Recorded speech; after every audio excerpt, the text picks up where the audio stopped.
Bonjour à tous, aujourd'hui nous allons parler des systèmes d'arrosage pour les absences et plus particulièrement des cônes d'arrosage. Le cône d'arrosage, qu'est-ce que c'est? C'est un cône en céramique, donc ça c'est une matière qui est poreuse avec un embout en plastique sur lequel on vient visser une bouteille d'eau. Alors l'idée c'est que la bouteille soit remplie d'eau, ensuite on plante le tout dans le substrat et comme la céramique est micro-poreuse, petit à petit l'eau par capillarité va se répandre dans le substrat de la plante. Donc avec ce système c'est un cône par pot d'arrosage au minimum. Quand c'est des grands pots il en faut un peu plus, mais ça on verra plus tard. Pour moi c'est le système le plus simple pour organiser son arrosage de balcon pendant les vacances.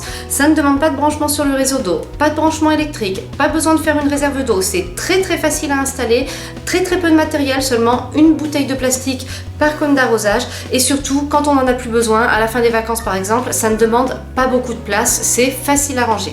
Donc le cône d'arrosage, c'est un système que je vous recommande. Vous allez pouvoir arroser votre balcon en votre absence sans prise de tête.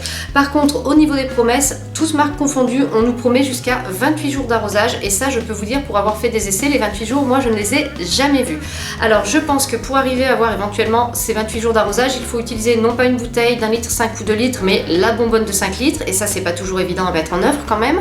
Et à mon avis, il faut aussi un temps gris, voire pluvieux, qui va faire que le substrat se dessèche moins vite. Parce que forcément, plus le substrat va se dessécher et plus vite l'eau par capillarité va se répandre dedans. Donc à partir de là, s'il fait chaud, forcément on va avoir beaucoup plus de mal à ce que le système dure longtemps. Mais quand même, quoi qu'il en soit, ça permet de prolonger l'arrosage après votre départ. Et puis vous allez voir, on va voir ça en fin de vidéo, il y a des astuces pour faire en sorte que ça dure le plus longtemps possible. Une autre question qui peut se poser, c'est est-ce que c'est bien adapté à toutes les plantes? Alors non, bien sûr que non, ce n'est pas adapté à toutes les plantes, puisqu'en général, la plupart des plantes ont des besoins différents. Vous avez des plantes qui auront besoin d'être arrosées tous les 3 jours, d'autres tous les jours en cas de grande chaleur, d'autres auront besoin d'un substrat perpétuellement humide. Mais là, si on veut obtenir un arrosage aussi précis que ça sur des plantes différentes, on va être obligé d'entrer dans des systèmes avec programmation, branchement électrique, et on n'a pas toujours envie ni la possibilité de faire ça sur un balcon. Donc oui, ce système, on va pouvoir l'utiliser sur toutes les plantes. On va juste éviter sur les cactus et les succulentes pour des raisons évidentes. Ces plantes ont vraiment besoin de très peu d'eau, donc ce serait très mauvais pour elles d'avoir un apport continu d'eau pendant plusieurs jours d'affilée. Pour mettre en place le cône d'arrosage, c'est très simple. Alors au niveau du cône, il n'y a pas grand chose à faire.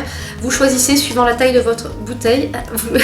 Donc vous choisissez suivant la taille de votre bouteille l'embout. En général, c'est cet embout-là qu'on utilise. Celui-ci, le gros, ça sert quand on branche une bonbonne de 5 litres en général. La seule difficulté au niveau d'installation, c'est qu'il va falloir prévoir un appel d'air au fond de la bouteille, puisque sinon elle ne va pas pouvoir se vider. Elle va commencer peut-être à se resserrer, mais elle ne pourra pas aller très loin. Donc il y a deux possibilités. Soit vous faites un trou comme ça dans le cul de la bouteille, tout simplement. Vous voyez, alors là j'ai fait le trou avec un tournevis parce que le plastique était assez épais.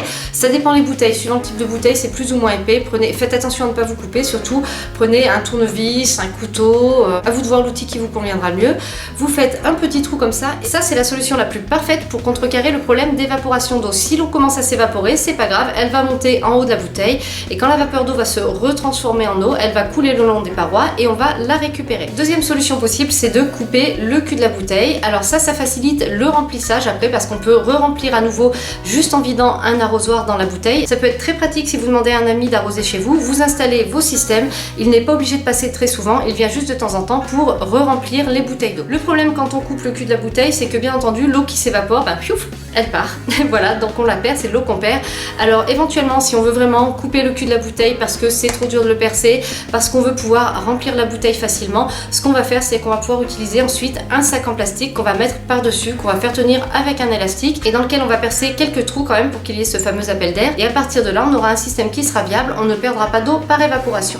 Alors pour la technique de la bouteille avec le trou, moi ce que je fais quand j'ai besoin de remplir la bouteille, tout simplement, je l'enlève du cône, je mets un petit bout de scotch, je la remplis et hop, je la revisse sur mon cône et c'est parti. Une fois qu'on a notre cône avec notre bouteille remplie par-dessus, on va le planter dans le substrat tout simplement. On le plante de manière à ce que toute la partie en céramique soit dans la terre. Si vous utilisez la technique qui consiste à couper le cul de la bouteille, vous pouvez très bien planter le cône avec la bouteille vide dans le substrat et ensuite vous procédez au remplissage. Maintenant, on va voir quelques points qui permettent d'utiliser correctement le cône d'arrosage et de prolonger la durée d'arrosage. Premier point, et c'est le plus important pour que cet arrosage soit efficace et perdure le plus longtemps possible, il faut planter le cône dans un substrat humide. Et quand je dis humide, c'est tout le substrat qui doit être humide.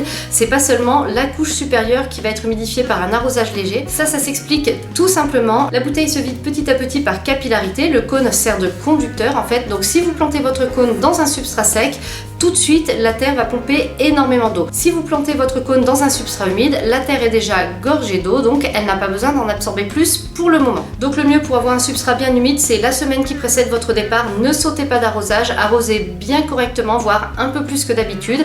Et surtout, juste avant de mettre votre cône, procédez à un arrosage supplémentaire. Deuxième point qui n'est pas des moindres, placez votre cône au bon endroit. On va éviter d'aller le placer sur le bord du pot, ça ne sert à rien, on va humidifier de la terre qui est loin des racines. Donc on va essayer de le placer le plus près possible du pied de la plante. Alors on n'exagère rien, on ne colle pas non plus le cône au pied de la plante bien entendu, mais il faut le placer au plus près pour que l'eau puisse s'écouler au plus près des racines. Troisième point qui découle du précédent, ajustez le nombre de cônes par pot à la forme du pot et au nombre de plantes qui sont dans le pot. Par exemple, si vous avez un grand pot rond avec 2 plantes dedans, je vous conseille de choisir à la limite un cône qui va être un peu plus petit, mais d'en mettre 2 au lieu d'en mettre un seul. Comme ça, chaque plante sera bien arrosée. De la même manière, avec une jardinière assez longue, si vous mettez un seul cône au milieu, les plantes sur le côté n'auront pas d'eau. Donc je vous conseille dans ce cas-là de mettre 2 voire 3 cônes, ça dépend de la longueur de la jardinière et les besoins en eau des plantes. Quatrième point, soyez attentif au choix de la taille du cône et de la bouteille. Alors les cônes, il en existe en 4 tailles, je crois que dans toutes les marques c'est à peu près ça. Donc tout est expliqué à chaque fois sur l'emballage. Ils vous disent quel type de cône il faut choisir par rapport à la taille du pot. Alors ça, bien entendu, vous l'ajustez au nombre de plantes que vous avez dans le pot. La taille de la bouteille aussi a son importance puisque forcément entre une bouteille de 25 centilitres et une bonbonne de 5 litres, l'eau ne va pas durer aussi longtemps. Donc forcément, plus votre bouteille est grande et plus votre arrosage va durer longtemps. Alors on peut utiliser jusqu'à des bonbonnes de 5 litres. Moi je ne le fais jamais parce que je trouve que c'est gros, c'est lourd, c'est encombrant, il faut les attacher pour être sûr que ça ne tombe pas. Donc moi je n'utilise jamais la bonbonne de 5 litres. Après c'est vrai que moi je ne pars jamais plus de 2 semaines d'affilée, donc peut-être que si vous partez 3 ou 4 semaines, ça vaut le coup. Cinquième point, c'est un point sécurité pour tout ce qui est jardinière accrochée aux rambardes. Je vous déconseille vivement d'utiliser le cône d'arrosage en les laissant en place. Il vaut mieux les décrocher de la rambarde, les poser au sol du balcon et là vous pouvez installer votre kit d'arrosage. Je trouve sinon que de mettre des bouteilles sur des jardinières qui sont déjà suspendues, ça peut être dangereux s'il y a du vent, des intempéries. Les bouteilles peuvent s'envoler, tomber sur des gens en dessous. Donc ça c'est quelque chose qui est très important je trouve, de ne pas mettre ce système d'arrosage en place sur des potées qui sont suspendues. Donc pour conclure, c'est un très bon système d'arrosage du balcon parce qu'il est très simple à mettre en œuvre. Alors bien entendu, sur la durée, ce n'est pas ça. Ça ne dure pas les 28 jours qu'on voudrait espérer. L'arrosage se fait d'un seul coup, c'est-à-dire qu'une fois que la bouteille est vide, on n'a plus rien pendant plusieurs jours. Donc ce n'est pas forcément adapté à chaque plante, mais en tout cas, ça permet de faire un apport d'eau supplémentaire après notre départ et ça vraiment, c'est très pratique. Cette vidéo est maintenant terminée, j'espère qu'elle vous a plu. Si vous avez des remarques, des questions, n'hésitez pas à les poster en commentaire. Merci et à bientôt pour une nouvelle vidéo.